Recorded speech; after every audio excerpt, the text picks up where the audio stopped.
And we're rolling. What's up, guys? Welcome to another amazing episode of the Kisscapades podcast. And I have a very lovely guest, special guest with me today. I'll let her introduce herself. And then, we can take it off from there. She's very unique in what she does and very excited about this one. Yeah, I'm extremely excited. Okay, tell the people your name and what you do. My name is Maria Saja Nunga. Mm-hmm. I am a love of life, first of all. Mm-hmm. I am a yoga instructor. I am a student at the University of Nairobi. Uh-huh. My final semester, I can't wait to finish. I am an artist. I am... I do a lot. Yeah, I do a lot. You love life. I love life. I love everything about everything that comes my way that serves me. Oh, that serves you. That You're about to say like everything that comes my way. No. Okay. So, people start going in that DM. Yeah. Interestingly. So now, just what made you get into just that yoga lifestyle? Is that what you wanted to be when you're growing up? No. Eh.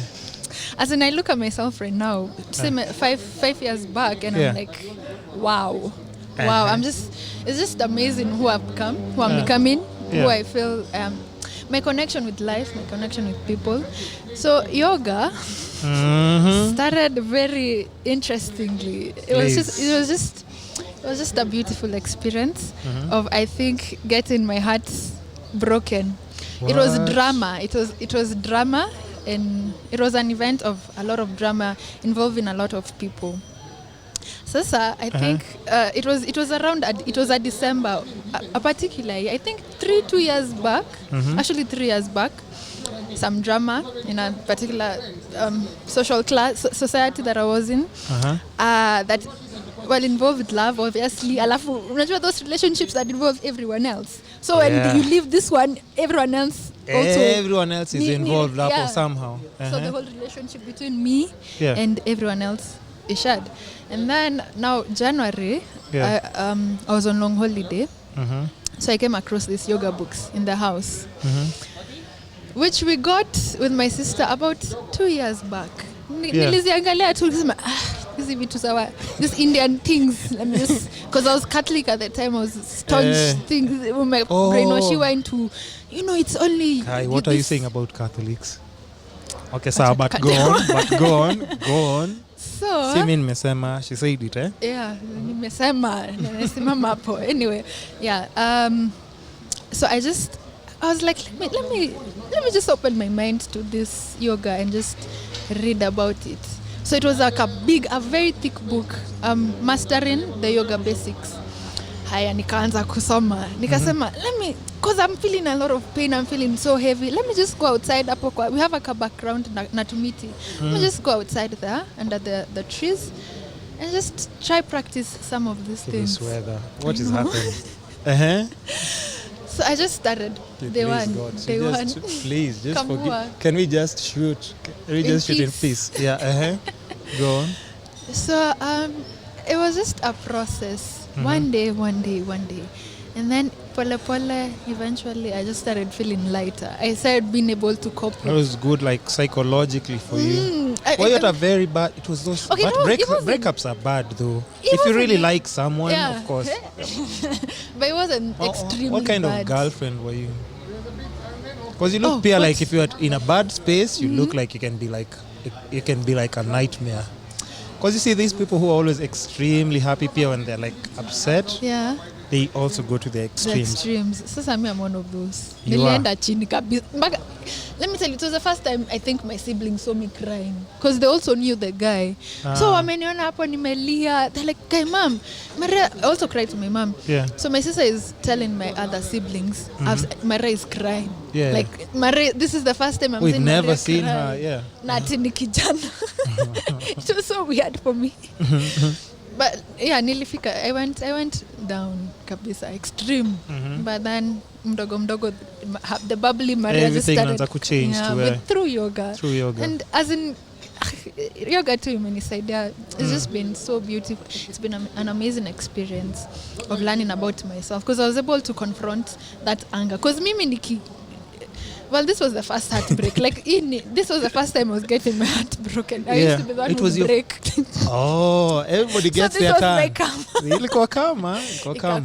So I wasn't sure of how to go about it. So yoga ndo hiyo, and I think yoga now helped me cope and get back to myself, and to even forgive myself, forgive the person. Yeah, so that is the story. Yeah, I mean, whoever. Imagine I did, as in yoga is supposed to make you like. No, I mean yoga is supposed. No, not even that. I think for me the experience was higher. Confront your. But do you have a conversation with this person? This person Nika BFF. Really? Yeah, like he's still in my life. My was mom. Your first? First what? Oh, okay, Sawa. Not that fast. Clearly he wasn't that fast. I'm talking about. You're asking my first what? First what? I'm just saying boyfriend. Well, he was the first something person that's I loved, serious. actually. Yeah. Unajua kuna watu una date, you're like, okay, let me just date this person. Yeah, no, this is nilijifungua nikapenda mtu legit. And at that time you'd term him as a fuckboy. So you can imagine me nilibomoka roho left, right, center. It was an interesting experience, and I'm grateful it happened, because now yoga happened. Because you couldn't have been. Yeah, if I was up and about, because I'd be up and about, but this time I was down and deep, and yoga is there. So yoga techniques, like, okay, because I don't know anything about like yoga. What's yoga supposed to do for you? What techniques are there? I mean, I really don't know. I just know sitting position, come up to me, you close your eyes, you do this and cross your legs. That's yoga for you. What's that called? That's meditation. The pose is called Sukhasana. Or easy pose. Even you unakaa and then your legs are crossed, and then you're and then you like breathe in and out. That breathing. Is called Sukhasana. Sukhasana. The easy pose, the cross-legged pose. Okay, so like, if somebody doesn't know what yoga is, how would you explain it to them? What's yoga? What's the purpose of yoga? Yeah. Okay, so yoga. Like people who just have had heartbreaks. If you go to a yoga class, just know all those people have been interestingly going enough, through something. Most people do come to yoga due to heartbreak, loss of just loss. I feel like it draws people who are just in a bad place. Wanakuja kwa yoga na meditation. It's like a coping strategy. So yoga, derives from a Sanskrit word called yuj. Yuj means to yoke. So what are we yoking? So we are triune beings, mind, body, spirit, kama the Trinity. Sasa sisi tuko na mind, tuko na akili yako, you have your body, and you have your soul, your spirit. So yoga is the bringing of this, or the integrating, the harmonizing of the three. Yoga has very many definitions. So wacha nijaribu kuzikumbuka. However you can explain is how. Yeah. So the mainstream, not mainstream really, but you in all books is the yoking, the union of everything, of your elements or your being, the mind, the body, and the spirit.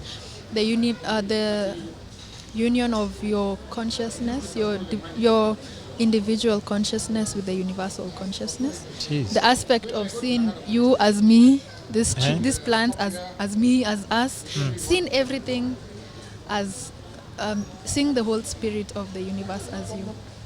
So when you're doing it, before we go to techniques, when you're doing yoga, do you also have to like actually know, do all those things, or just know the things behind yoga, or it's just coming to a class and just following what the instructor is saying? He's saying, well, yoga. Because for you're self-taught, right? Yeah, I'm self-taught. No, and for me it was tukuje tusome kitu yenye nasema kuyok. For me I came to it as purely physical. Purely. Miss Kwa nasema I'll come find God, no God, no my soul, no these things.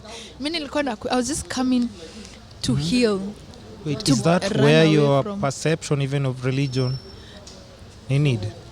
Yeah, I'm oh just yeah, asking. yes, actually yes.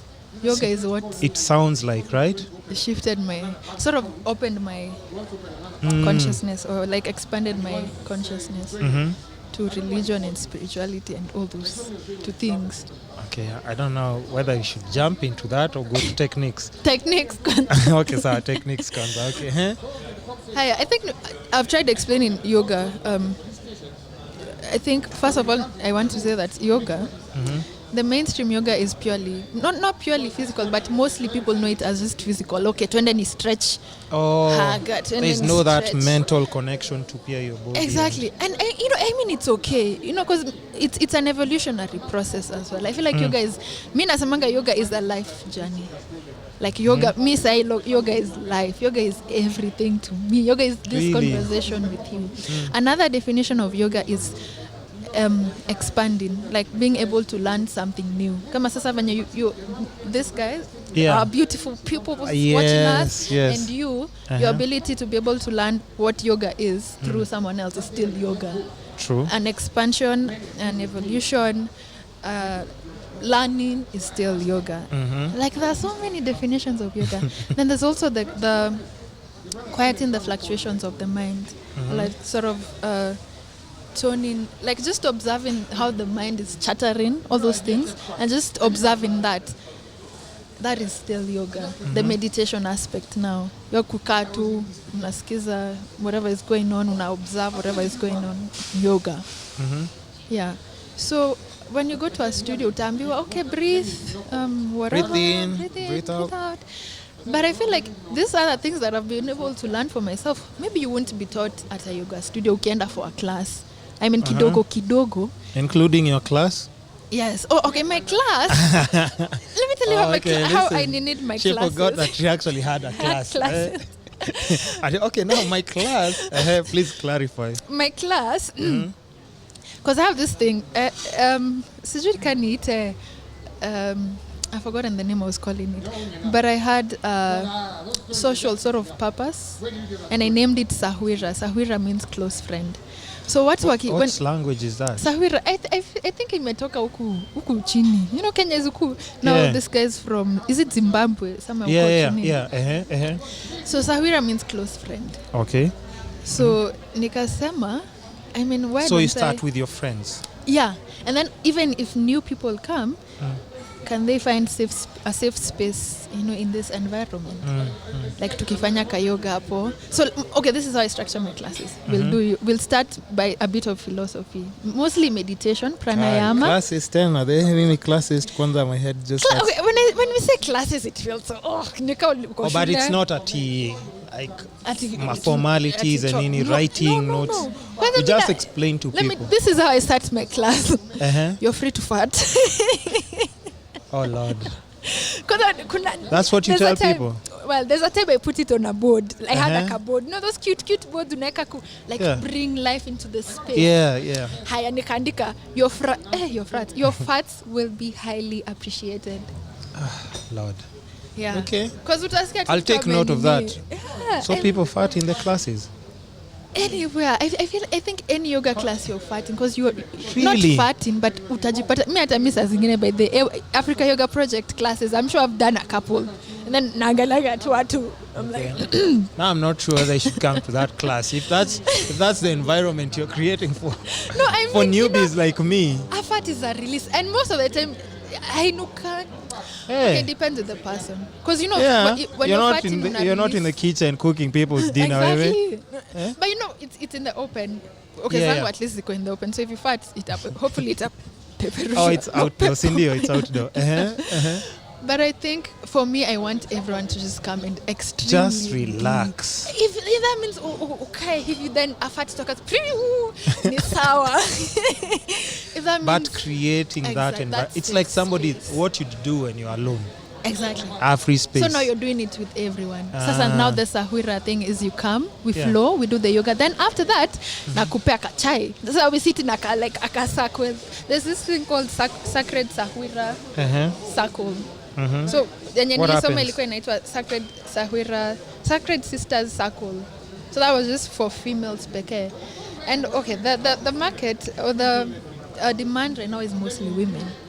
So if I'm to start something like that, nezanza na wasichana kwanza, then... And men are not allowed, They are allowed, but most of the people who come for the class... I think I'll take up that class. So there are a lot of women. Because let me tell you, there are so many women. There, you'll just find 2 men. I think I like your classes. Plus people are heartbroken. But I want most men to come. Give me a high five, Kwanzaa. Give me a high five. Asa, no, I'm playing. I know what you're saying. No, but you want men to be able to be vulnerable, Pia. Exactly. Who could you stretch? I mean, the whole idea was saying about my dad not wanting to come. Like, I really want... I'm very patient. The day he'll just decide, he has never come for a class. No. You're still trying to convince him. Like, I'm not even trying to convince. I'm just like, now, coach, I'm waiting for you. I'm waiting. Maybe at a podcast, I say, okay. By the way, it's the least I can do and just support. Let me just see yoga nini. Because at first, yes, he was saying, now this is the religious aspect of it. At first, are you sure you're not worshipping some things, some gods? And I had to clarify to him, because even for me, it took time to like understand okay, what is it I'm getting process. Into, what is the religious aspect that now people, do it. Mtu akienda kwa yoga, now for the Indians or the where it originated from, the whole religious practice, because near it's theirs, and it's the connection with the divine. And also another definition, I like that nikienda definitions inakuja. So yoga is also connecting with the divine that is in you and that is around you, and also maybe that supreme being, God. So it's everyone. It's divine is around us, but mostly I want you guys to understand that it's first of all within you. Yeah. Nando, that experience has just just explain why you're that happy. 5 years ago, tomorrow you'd be talking like this. You're completely different. I am so... What kind of person I don't even think you'd bring me on this podcast. Wacha. You are reckless, wild, mimi nilikuwa navunja watu roho.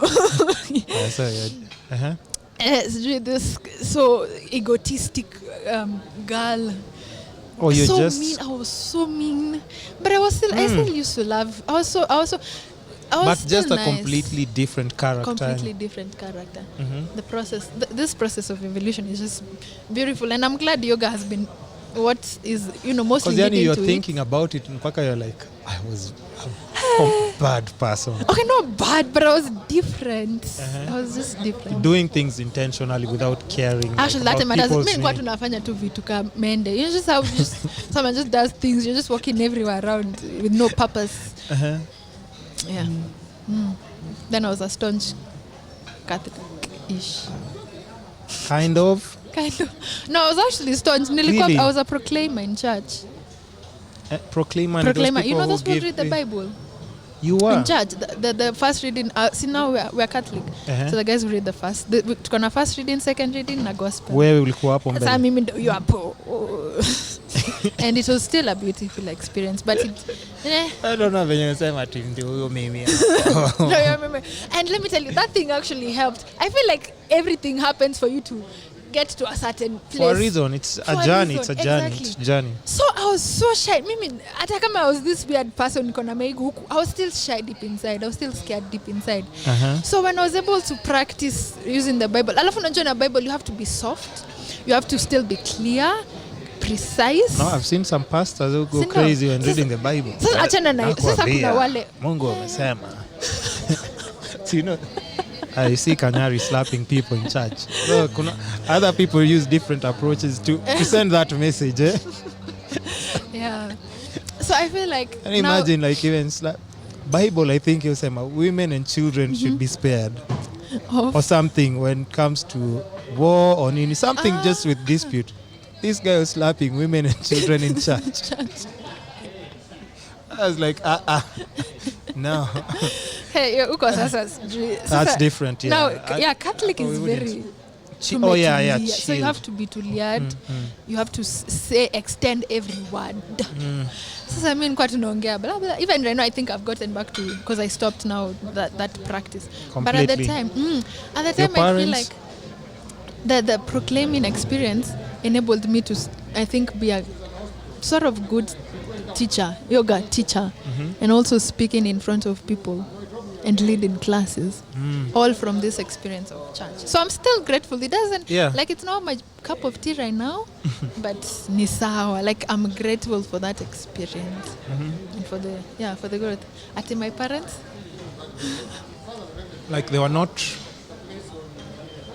shocked. I talk it now. Yeah, because now like they're used to you being, like you said, staunch Catholic. And they still think I am. Okay, I hope they don't watch this. So they don't know?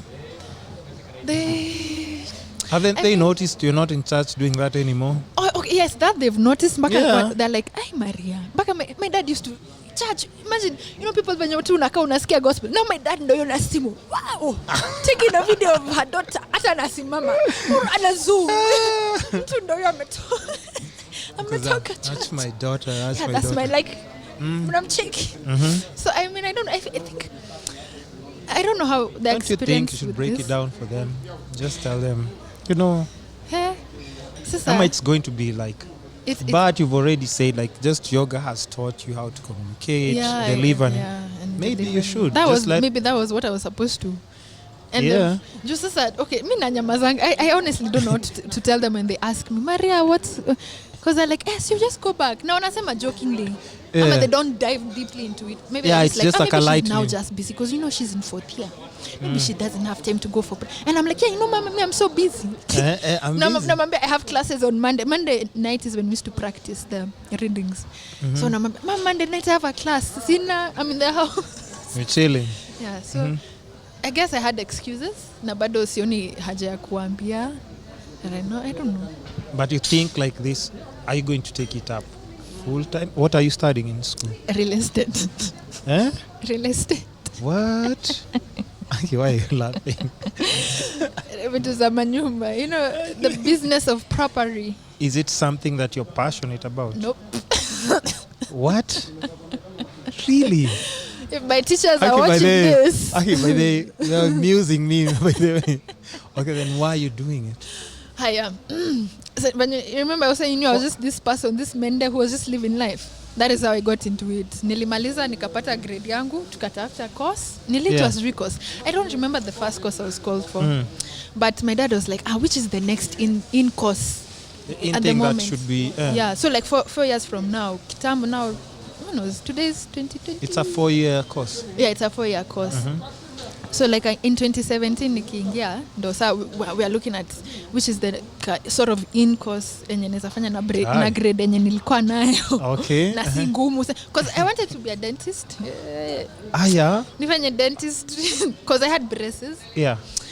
I was intrigued at the science or the chemistry of teeth and how my teeth were bad. So like how the magic of making me have a smile. Also the transformation, you're like, okay, this is something I would. Yeah, alafu naona chemicals zote wanatumia like, wow. Haya, so nikasema mi dentist, acha nifanye. Alafu sikupata grade. You need that 85. You can't do those bridging needs for dentistry, ama you have to have those. I got a B+. You did? Yeah. That's not good enough for Nini. I mean, that should be good. Kusoma. Because I've seen some people who look a bit hideous doing dentistry mpaka because qualify aje. This thing is supposed to be hard, eh? Uingie kwa market ukue tu mtu hata add value, unaenda unekea mtu kitu kwa meno, then they I'm not even lying. There's some people that I don't know how they're doing it because unajua people. Have you ever been somewhere and then tunakwambia, hey, by the way, I'm a lawyer. Because is somebody going to hire you, by the way, to not because of anything, but just because how they carry themselves, how they speak. Oh, for real. Because are you sure this is the right career path for you? Yeah. But who's going to hire you? Okay. So I'm just saying, I think for B+ you could have. Is it something that you still like subconsciously? No. Well, I do want to study anatomy because of just the body. So that will answer your question of yes, I want to do yoga full time. Juni nataka kwenda nisome anatomy ya mwili. I even want to get the book first of all because right now sijui mipango zangu zinaendaje, but it's yoga. Because my previous guest, because when I saw you passing, and then I told her like, yo, I think that's my next guest. And then she asked, what does she do? Same question you've asked, like, what does she do? Yeah. Like she's a yoga instructor. Yeah. She was like, what? So she I said, wish I met her. I mean, and I think you guys would have clicked. Like, I'm manifest. I do have friends, so I'm really looking for friends. you don't have.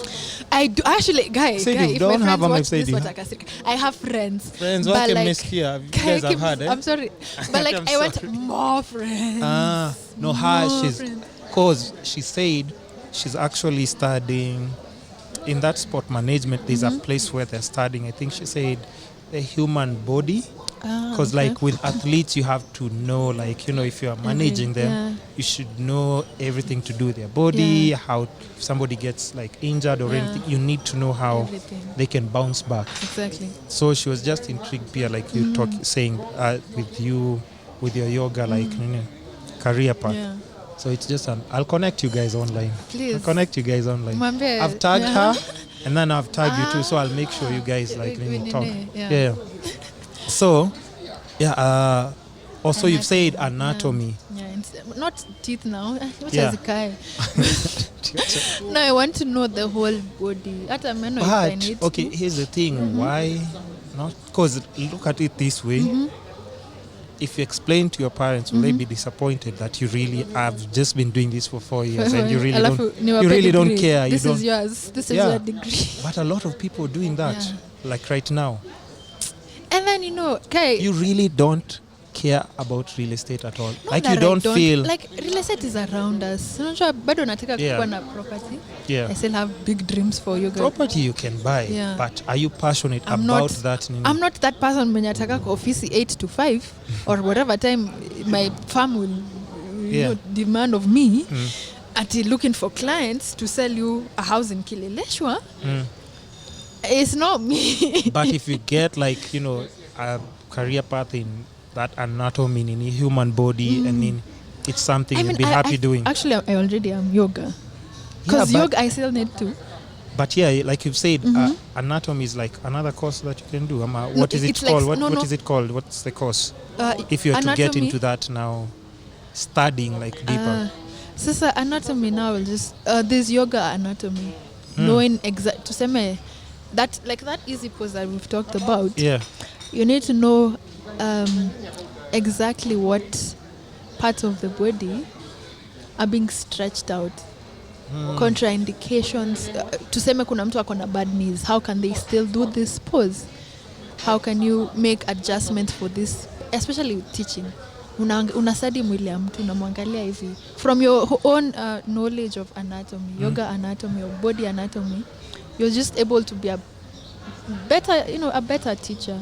And what are benefits of yoga? Let's start with that. Before we get deep into Nini. Just what are the benefits? Higher. I'll be very personal with this. No, just go personal. Higher. Yoga opens your eyes. Your eyes? Yeah. To life. To life. Really? To every... obviously your eyes are... Like, but you've had this thing called awakening. Sort of. No, an awakening. I'm learning from you. I'm learning these things from you. Higher. It's just, I think... Break it down for me. So, the Kenyan asema... Just say it. Yeah, you know, I'm trying to nini. To? Ama, let me give you something to nini before you start. To nini. That's nini. Oh. Aye, go. Hiya. I think yoga woke me up. Woke me up to the world and to who I am. And right now I see myself as creator, and therefore I see myself as God. Say and see, I am God, I am creator. You see yourself as God. Not at now. No, it's okay. Here, listen. Listen. I'm always saying in my podcast, women are entitled to be anything they want to be. No, it's not even like that. It's achana na, let's remove this notion of, okay, there's a white man seated somewhere in the uko juu on the sky with a white beard, who's white. Is God I white? already said he's white. I mean, that's, I think. Well, Santa Claus. I think you're talking about that. Now let's put that whole perception of Santa Claus as God. Okay. Tuitoe hiyo. Okay. And like all that ati now power. Oh, with an image and nini. Hiyo image yote tu ya Mungu mwenye. Oh my God. Oh my God. And just my church people, no. It's not me. Yeah. But it's interesting because, okay, so don't forget your chain of thoughts. Yes. It's because, like, even here when I'm in the podcast, you see if you go through like my guests, you will see people from so many different backgrounds. And there's somebody who will come here like, I'm an atheist, I don't believe in me. And somebody else will say they believe in something completely else. Different, And ni devil worshipper tu sijaget kwa podcast. But no, I'm saying, but you see, as humans, because there are people who believe in that. Yeah. It's just trying to understand, okay, why is this person doing this? Exactly. And then just listen to, like, just hear what they say. Because there's somebody else ukisema hivyo pia like, what is she saying? Exactly. Like, okay, let me explain. Exactly myself. now. So when I was saying I awaken, okay, I'm in the process of awakening, of realizing love and God. And you, and okay, acha nikae hivi nikwambie, you are God. See, like guys, I didn't say guys, I'm not the one who said it, guys. Tumeshatwa your picture ya. So yeah, we're in the because let me tell you, you're God because you've created this beautiful. Like in kona katu hivi, I'm like, wow. I'm just manifesting good, awesome people. And when I say that I am God, it's through my experiences and my creations and my, because okay, the God yenye tunaweza sema is creator, like yeye ameumba kila kitu hapa. And even Jesus mwenyewe came and said we are the sons and daughters of God. He was our brother. So even if you have just that cuscus we're also signed, we are from creator. We're still God. We're from the creator, so we are also like creators as well. Exactly. And like now, okay, for me now, it goes much deeper into haya mimi naumba vitu na Mungu sasa. Like God is in me. God is expressing all this. God gave me the idea of yoga with Nunga, of the Sahwira, I feel like me I'm just living this very beautiful life. You seem really happy. You really seem like you're at peace. Yeah, lakini siku zingine but I'm just very grateful for this experience. Ya kujua Mungu ni mimi, wewe ni Mungu, this person watching is God, but maybe now beliefs can block you from that. Like when pia unasema people don't that fear around the word God, and also that shame and guilt and like I feel like God is a very weird word right now at this point. In this time, God is just you a wait weird till your word. parents hear this podcast. Yeah, nitachapwa na ni sawa. I'm speaking my truth. I've come to this podcast to share my truth. This is as the you first should, time. though. Yes, as I should. If they have you done another interview or podcast? This is my first one, actually. This is my first one. That's why I'm very I'm telling me I'm excited. I'm so excited. I'm extremely excited too. Yeah, so yoga, okay, to rudi sakwa benefit. Yeah. Yoga opened my eyes to love and to God. Haya, to love, awakening. How because you've explained the godly part. The godly part, yeah. Okay, to love. Love now, there's I think love is just now everything. Where should I even start? When I was starting, so unakumbuka nilikuwa nasema it was the heartbreak. I was able to love myself anew because at that time nilikuwa najitusi. I'm like, you're so stupid, you're so naive. You're telling yourself that like over your head back. Yeah, like unajua kwanza ukimza na ka fuckboy hapo. It's because it's something that it's something that you knew all along. Exactly. You've been warned or something. So you're just beating yourself up. You're in this toxic space. So yoga renewed love for me started at that point. Self love ilianzia hapo. Sasa tuende kwa mwili. mbele mbele, I was so rigid with my body. Rigid in what sense? I was kidogo ashamed of certain parts of my body. Maybe of even how I walked, of how maybe even my legs looked, venye machos inakaa, forehead inakaa. Come on, that's everything. You Are you know, describing it? You hate everything about yourself. But like unajua unaweza kaa tu hivi. Okay, what did you like? Let's start with that. Oh, that's what you liked. Oh, is that what you liked the most? Nini? No, I think I liked everything, but I was able to be aware that kume kuna parts too much of a critic, over yourself. Now when you're moving, now you become aware of these parts. You become aware of some thoughts that you have, even your comparisons with. Tuseme when it come to online with an ass, you're looking at your ass, like you're like, why isn't mine looking like that? You're confronted by so much when you do yoga. And now the aspect that I'm talking about here now is the body. The vulnerability, the expression, the feeling, even the softness, even how you flow. Hata kwanza ukijiangalia kwa kioo unaona tukatumbo hapo kana pop. I think my tummy is actually what you're just over critiquing yourself. Hey, kwanza my tummy. Yeah. So I'm just flowing naangalia, and then as I went on, I was able to just embrace it, because it ka soft katami tu unaona tu iki move. But you have like a nice body. I mean, yes, through the yoga eventually, but like when I was starting, unajangalia haikuwa hivyo. Nilitoka high school na kitambi juu ya uji. Oh, by the way, because nasikia porridge najua, nasikia ni dangerous. So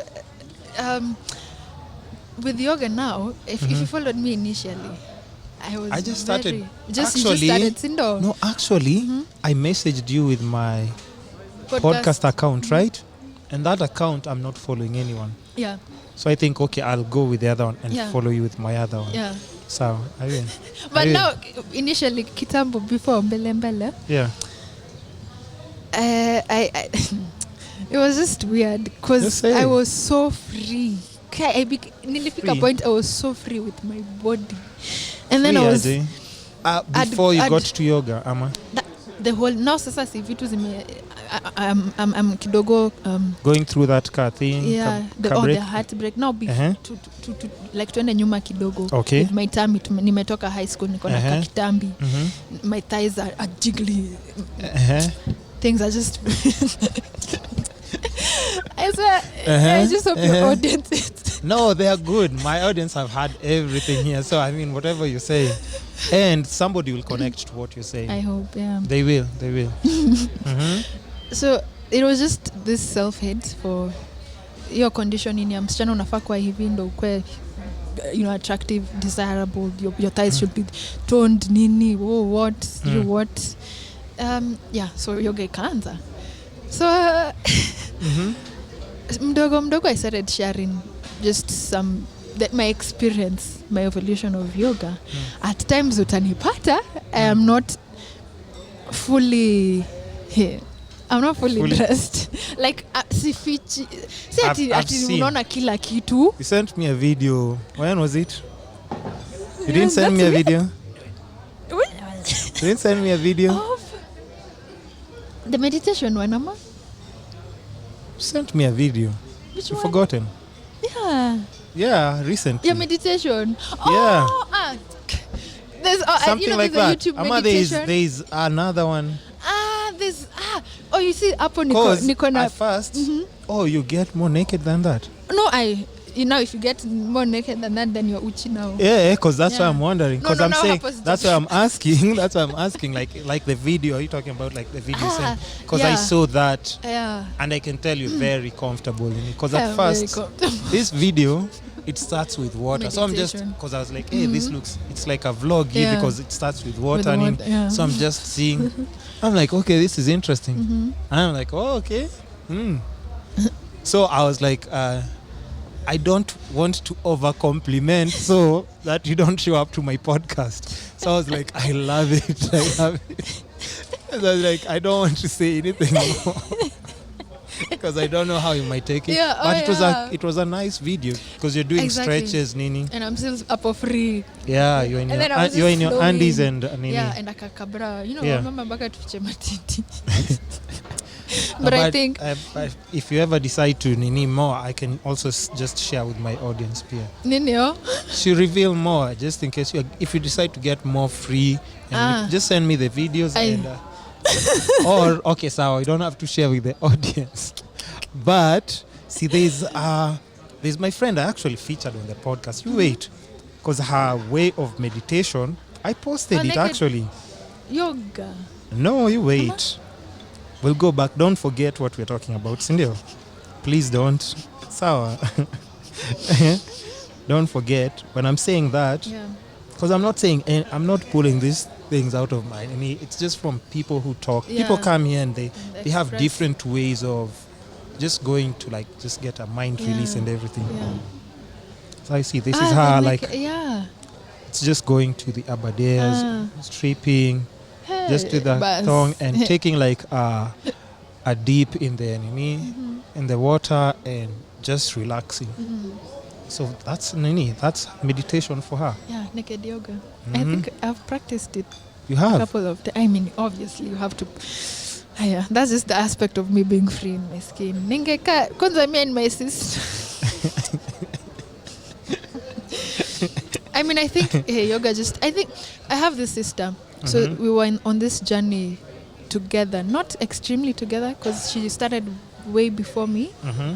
And we'd practice together, and your sister, or just somebody my called cousin. sister? Yeah, oh, my okay, cousin, yeah. Who's my sister? Yeah, so I think we became more weirder because of yoga. How? More freer, as in, unajua. I honestly I don't know how to explain it other than you just experiencing us. Like utaona sisi wawili pamoja ndo ukwe okay, these are interesting human beings. But personally, for the both of us, for what I can see ilifanyika between now me and her, we became more freer, more confident, more passionate of life, of each other. Not with those friendly kisses you give each other.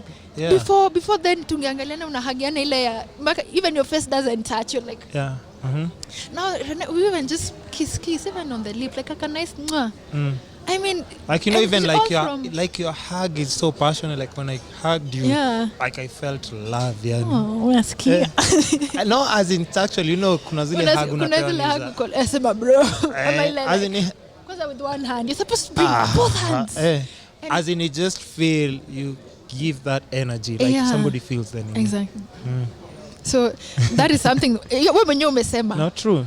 Being more loving of other people through yoga. Yeah.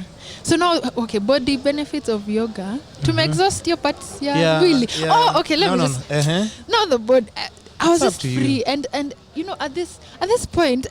It's like most of my followers maybe were not used to seeing Haya Mama Anna own up the space, a lady owning up, her page and showing us her body and sharing it with us with an intention of not, wanting to, I'm sure, whatever pleasures. Because me, I've gotten comments. Because me, why are you sugarcoating things? My audience are adults. It's just not say even sugarcoat. It's just what will come out. Just sema. As in those comments of we had sexual encounters and comments. Because now you're free with your body, you're sharing. Complimenting, flirting or bad comments? Everything. I'd even received some dick pics. Oh, some dick pics. It was weird. But this was when you're starting. Not that I could count, but I received kadhaa. It's very scarring. Jeez. But ni sawa. Because it's been a process of accepting and... and it's all about love when it comes to yoga. Exactly, honestly. You made them feel that. No. So you can't... let me tell you, you can't also now start. If you see me... It was a very interesting process. Because mimi niko hapo, I am free. I feel like, doing yoga. Kama nimevaa hii. And, maybe at that time, because this was 3 years ago, right now I feel like we've become more freer and more open and more like what vijana by the way I feel naona hivi kitambo people just used to just post anyway. Yeah. So they were just not used to it. They were not used to it. Because it's yoga, and then she's doing it very sensually and very open and very free and very expressive. Very sensual. Exactly. So, I mean, girls were even telling me you have balls for days, and you're so inspiring. Men, on the other hand, hey, damn, damn, what? Hey, your boyfriend is lucky. And I mean, at some point, ilikuwa inaniudhi. Then at some point, I think I did a Q&A, and we sort of talked about body positivity. At some point, I was even a sort of advocate of using yoga, kidogo, and just owning your boosting body. Boosting your confidence and accepting. Exactly, and even touch. See, not specifically masturbation or any of those very intimate things, but you like give people advice on that as well? No. Loving yourself. See, only self-love. It is, but like I'd like to do it, but I've never. I'd actually to like do it. Just sawa. But it's interesting because you see, maybe it's different stages. Yeah. Because Pia, like you said, yoga at some point, it's like the sensual part. It's very important. Yeah. Right. And very vocal. It's like your body is speaking for itself. I think there's a chick I follow, but I've just forgotten her name. I'll forward for you her name. She's always just back. I think I muted her post because but she's not Kenyan. But at times I'm just trying to chill in the house, going through my Instagram. I'm not just trying to so when you're complaining about other guys, she does that thing. She has like a thong on and she puts like some things on, like those two nipple blockers. And when she's dancing, she always oils herself and anything. I'm like, okay, sawa. But I had to mute her nini. Because of even though I what still you follow. Feeling. Of course. I mean, I just be having random hard-ons when I'm just trying. Yeah. I'm just trying to post podcasts and come up with. Imagine. I mean, I know I have done that. Nimefanya hivyo, but and then you're complaining at people on nini. We're just human. Exactly. For me, it's like going to a massage parlor, and then you just get hard on. Yeah. I'm not in control. It's just my body reacting. I'm trying as much as. Remember, you guys are never in control. Kai. Okay, but I'll tell you what. When I started getting like massages at first, I was complete. Like nowadays, I can't because like I just in my mind like, okay, I'm just here for massage. Yeah. I'm just here for massage, and that's it. And that's. I feel like. But that's still, the it's always tricky, bado. Yeah. I try and control it kidogo, but niko sure masu anakuaga saa zingine yako za ni sawa tu. Acha nifanye tu kazi yangu. But you're actually not. As guys, ask any guy, he'll tell you. Not unless they're just lying on in it. It's really just our bodies. Yeah. But you have to understand your body and get that control. Okay, that's when your self-love, that's where self-love inakuja. Ufundishe watu sasa. I mean, that is something very intimate. Very intimate. And you also deciding to share.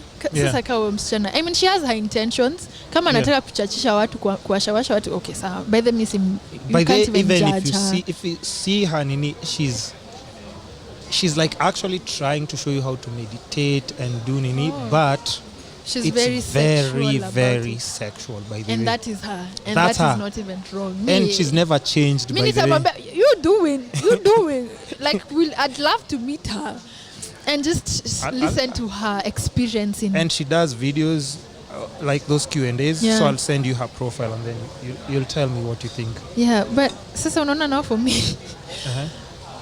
I mean, nilikuwa najua, yes, okay. I have. It's a good thing I put that jacket. That kakava. Yeah. I was saying, as in. And I'll tell you something else. I'm just asking. Sindio? Yeah. According to me, when I see such things, if I'm a guy, I'd be like, if I date like a yoga chick, she Hey, I haven't been. Sijamaliza. She must be very intelligent. That's what I wanted to say. Ama, what you thought? What were you thinking? Nothing. No. That Okay. was it, No, actually. as a guy, I'm just thinking as a guy, somebody would be like, she has to be really, really good in bed. Yeah. And this is somebody who would please me. Yeah. Like, in all, because she's just, you see that freeness that you're talking about. Flexibility, no. Flexibility. Hata nilikuwa nimesahau. Flexibility for that. Yeah. So those things, as a guy, atakuwa tu zile za, okay, I mean, even if somebody is dating you, I think the first thing would be like, I can't wait until that day she says anyame. Yeah, lakini wangu wenye nimekuwa nao wanakulanga vumbi. Wait, what do you mean? I don't know. You don't live up to that reputation? It depends on me and, now the connection you have with a guy. With this person, yeah. But I don't know. Imagine I'd say the people men I've been with will never forget me. That is one thing I know. But wow, guys, so it's true, eh? Yeah, it's true. But kuna unataka kuniambia pia other girls who don't. Kuna wengine mazee pia. No, me. Kwanza women. one people know, dancers bure kabisa. Useless, completely but useless. But I'm a dancer. No, yako ni yoga na dancing. Yeah. So unaona yako, and even the way you're saying it, unaona people have been with, they will never. And unfortunately, yeah, but that's it's not even about the body. Yeah. Sure, you're in a bamba, and I obviously. Yeah. But to make sure there is connection. To make sure that I've extremely experienced this man. Jeez. Extremely. Kwanza nikiona unashinda tu hapo unataka tu kuwa physical. Yeah. I'll just maybe tell you I enjoy connection and communication. Kwanza nitawaambia wewe, let's just go out and chat about that is the aspect. But physically, imagine I've never even had sex. Hey, wait. Adi? Yeah. Wait, what are you saying? I've never had sex. What? For me, sex is just something very holy. Wait, you've never ever? I mean, I've just done, the other things. Okay. You do, but so the holy intercourse of apart from that, like still, guys will never forget, even if they've never had. Yeah. Really? It's that connection. Your connection, what honestly. Connection? Because it means you understand that nini inaendelea hapa tena ni. I don't understand. I can't explain it. Uh-huh. I wonder explain, but me I can't explain it. It's just something about touching someone's soul and not their privates or their body. So the satisfaction you give them without touching them. Okay, so okay. You touch the spirit, the soul. Okay. And also the body, but mostly I think for me a tantric, because I'm focusing on tantra. Tantra is just. Hey, listen, I know what tantra is. Yeah. Yeah. So involves a lot of body oils, nani. Well, that, not but really. Not the whole spiritual aspect of it. There's a whole. Because it's like imagine. But tantra is somebody can't forget that. It's about the whole divinity form. Why don't you teach some of these chicks these things you're talking about? Wacha watu wajibambe. But then women, if you're watching this, you have fun. And some people overhype themselves, man. Huku nje. They just overhype. And you know yourselves, by the way. Imagine you enjoy. Because I swear sex is beautiful. Sex is life. Mm-hmm. And I hate the shame around sex. I don't know. Like, okay, kwanza kucheat ama kuingia kila mtu. Like, okay, if that's the life you choose, I feel like you do it, but love this person that you're having sex with. Why would you cheat on a yoga instructor? Let's start with that. Yeah, I mean, why would you? Because if it's cheating for.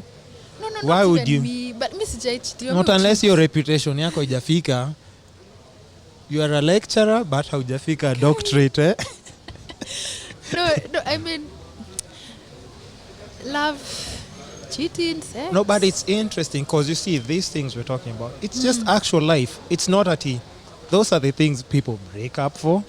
People, have you seen the news lately? Yeah. How many people kill each other per week because of love? Because of love. Kwanza Kenya, it's like weekly. It's because we don't even understand what love is. So exactly. And also the shame around sex. And also there's no vulnerability. There's no connection. That's why I'm telling you. You're so much on. Okay. You're so much on the physical. Yeah. But me, I'm on like everything.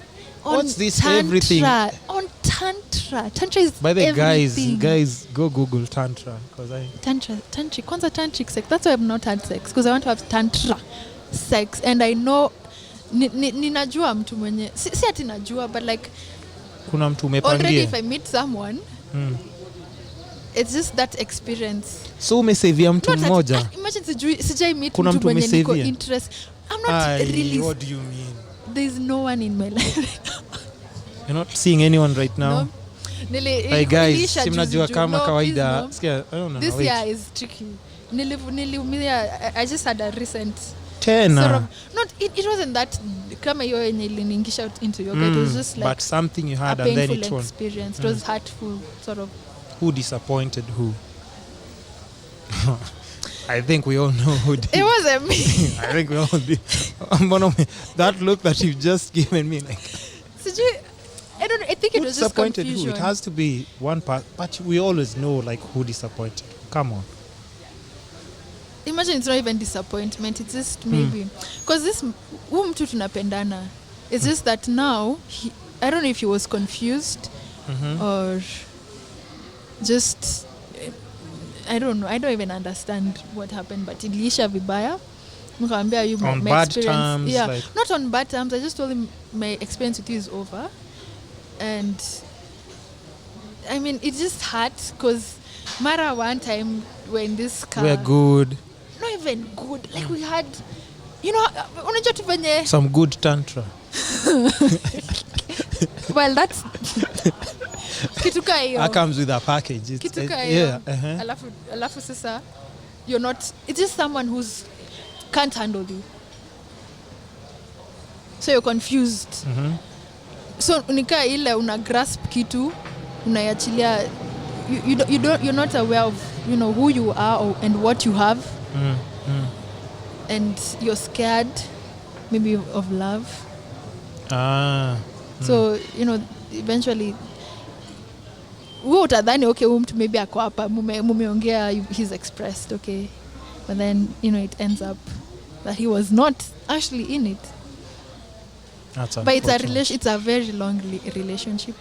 And I'm actually sad that atuongee because other than that we were really good friends. Mimi nilikuwa mjinga mbeleni, but now we are good You're friends. wise, Nini. But what kind of guys do you go for? Like if you're dating someone, what do you look for in a guy?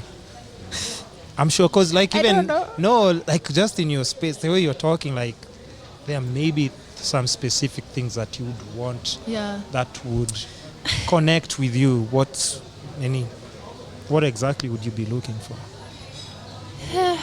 I think first of all awareness. Because okay, sina at least, but I feel like awareness and integrity. Awareness of who you are, of who this person that you're apparently katiain is, what they are. Yeah. Awareness of earth and all what is around us. Awareness of your divinity. Kwanza hiyo sasa. If you so many words that I don't even know what they mean. Divinity ni tu. Ni nini? No, si ulizi. Kuna watu wengine pia unasikia. Not everybody atanini. Yeah. I'd say just that pure. Hata tantra unafikiria watu saizi wanaenda kugugulaje? Tantra tunataka kujua. What is tantra? Okay, just so my parents don't bump into this. Ajua ikuagi the parents. It's always like a relative who's always following you somewhere. Anachukua kwa squeeze tu like on WhatsApp hivi. Ding. Ona mtoto wako. But ni sawa tu. She's explaining everything. Hey mom and dad. Yeah. It's just a conversation. So And I've seen a lot. A yoga kabisa. A lot. Because we've entered into the body, we've entered into the mind, we've entered into the heart, the spirit. Because that's the thing. You see, you have to put like a person up, a connection to live like other people's experiences or things that people can connect to. Exactly. When you're talking about like if it's love, if it's sex, if it's relationships, you're just saying about all those things, connections that you're looking for. So people will relate to it and connect to it. Yeah. So yeah, what kind of if you're to look for a guy, if you're looking for a guy right now, or if a guy comes, what are the to me? Sorry, by the if a guy comes to you, what qualities would ideally make you attracted to them? Just awareness, integrity, and most importantly, alignment. Mimi sitasema handsome, tall, dark, black. I mean, those things will attract them. Yeah. I think they'll just come to me. But like now, okay, wewe unakaa vizuri. So are you aligned to yourself, first of all? Are you in love with yourself? Are you now aligned to me? And are you aware of who I am as a woman? Are you aware of the power of the woman? You know, the power of the vagina. Are you aware of the power of the woman's body? Are you aware of your, are you aware of your body? Because this happened to tantra. Because it's like having sex on all levels. Mind, body, and spirit. It's like having yoga, but now with... Nyinyi wenye mnasikia mtu akosa kunipea tantra. Wow.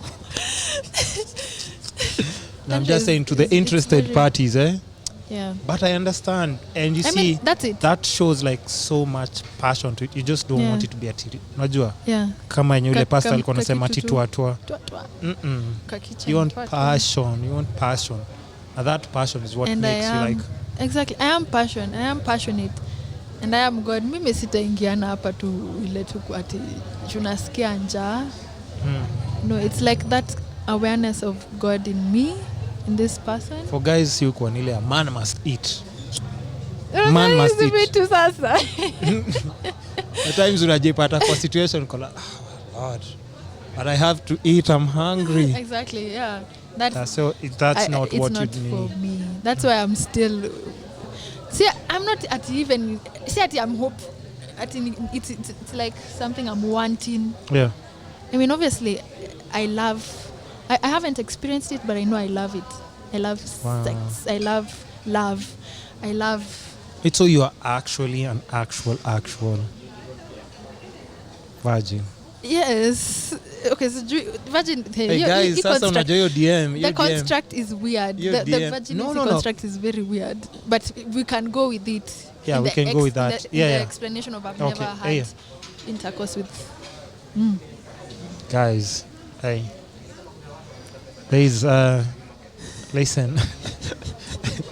Guys, don't know who will convince her to... but listen. Ngoja. Oh, wait, let me ask something. So are you waiting? Are you those people who would wait till marriage, or you're waiting for a connection? Yes, ma'am. Oh, yeah. Okay, so, Of course. But connection is very important. Yeah. I think that's it. Connection. Yeah. Wow. And alignment. Alignment is very important. See, explain. What's this alignment? What is alignment? It's just someone comes into your life and you have experiences that are just... It's like it's actually like a manifestation. To say, because at the end of the day, you'll still find me saying or writing or even journaling or even thinking that I want this type of man. Then someone comes. I would love to read your journal. You have one? Kona nyingi. Ya maisha. But like, okay, I don't think I've ever... The last journal, or the last thing I wrote about a man was a man who's after God's reward. Hiyo ni was like very kama bado weird. uko Catholic. Nikasema cheka. Ile mtu anasoma hivi akaza fuck this. What the? What is this? But I was aware of it. Nikasema no, this doesn't serve me right now. So the idea of alignment is just someone who umeambia, you've asked whatever you want to ask God, the universe, Mama Earth, whatever. And then this person maybe sort of comes and is able to go with you on this journey of your creation, you're experiencing. And this person is still on their own. The secret, let me tell you, the secret to a perfect relationship is focusing on your own happiness. Mimi tuseme find mine. You are dating. If you focus on your own happiness. Wait, let me picture that concept for a minute. And then I put the soundtrack. Okay, I've pictured. Continue. Higher. You are focused on your own happiness. I am focused on my own happiness. Then we come together and we share our sort of experiencing of, whatever is making me feel like this, whatever is making me feel that. Say ati sasa nakuja na kumwagia kila kitu. Na kupea all my stress. I don't even have my own nini. Exactly. Like if you're able to, let's say I'm rude to you. If you're able to just be like, okay, yeah, kwa zone yake with her rudeness, she gonna stay there with her rudeness. Mimi, I'm here with my bubble of light and happiness. Nini. And then you're able to still love this person. You're able to love them with their rudeness and not allow that to burst your bubble of. That is that is my happy relationship card. Tunaongea ni hiyo tu. Happiness. Hiyo tu. Focus on yourself. It's selfish. But selfish is not a bad word in this context. But it's important for you, for both of your individuality before you connect. Exactly. So now, I think we've clocked 1 hour. And I'm not even exhausted. I know, no, I know. But I'll tell you, what we're doing a part 2. Wouldn't you want it to be like people, because I know people are listening to this. They'll be like, if this chick comes again, we have questions for days. So I would like people to just absorb this a bit, and then we do like a part 2, and it's like a follow-up, because like even after like a couple of months, a completely different experience is something you'll experience. And you'll come like, now we can get deep into so many other things. Now the things we've talked about, we can go slightly deeper, and people will learn. And you know what, Pia? People get a chance to like just go see your maybe YouTube Instagram, channel. YouTube kwanza. And just see the personality. So by the time you come in next time, they know like what to expect, or if they can ask something. I know I'd want us to do like 3 hours. 3 hours, would, but because we went out in a film cut, we get 15 minutes. Imagine. But you see, like the timer is there. I want people to just be able to absorb that, and we're definitely doing another one. Look at this way, like this being like you've said, like the first like kind of sit down interview or nini. What was the experience? It was, I feel like, let me tell you, I just said before nikuja nilisema, speak openly, speak candidly, speak truthfully, and I like that. As much as nimejaribu kwanza, because I have that notion of shit, what if my folks so I've kidogo, but I still like that I've been able to open and share things that I've talked about my past relationship, and I've talked about what got me into yoga. I have never. Only my close friends know, but ati nimeambia, even my siblings don't know. They don't? Ati ni mtu alini bomoa roho. You wait for part 2, I'll have like now written down notes proper. Uta break down easy vitu. You'll just be looking at the questions because